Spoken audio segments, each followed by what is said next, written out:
Matul il-jum tal-Hamis komplet iż-żjara tal-Prim Ministru fiċ-Ċina wara li l-erba' il-Prim Ministru Joseph Muscat semma l-opportunitajiet ta' investiment miċ-Ċina lejn Malta, illum il-Prim Ministru Malti jitkellem aktar dwar il-futur tal-Ewropa.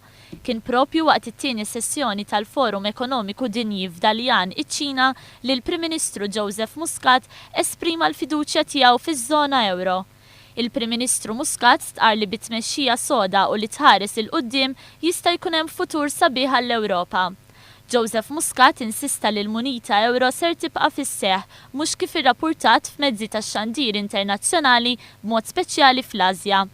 Intant fi qbil il-Prim Ministri Ewropej preżenti stqarrew li l-investiment dirett barrani miċ-Ċina għandu rwol importanti fit-tisħiħ tal-ekonomija globali.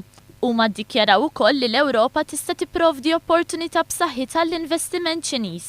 Intant il-Prim Ministru Joseph Muscat iltaqa' mal-Ministru tal-Affarijiet Ekonomiċi Tużin Rida Saidi f'laqgħa bilaterali li saret waqt l-istess forum fiċ-Ċina.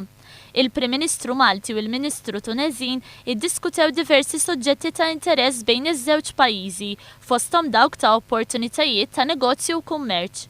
Ġiet diskussa wkoll is-sitwazzjoni fis-Sirja li ma' kriżi taffettwa r-reġjun tal-Mediterran. Kemm il-Prim Ministru Joseph Muscat kif ukoll il-Ministru Tunezin Saidi ikkundannaw il-vjolenza fis-Sirja u ddikjaraw li huma kontra azzjoni militari sakemm ma tkunx sanzjonata mill-Kunsill tas-Sigurtà tal-Ġnus Magħquda.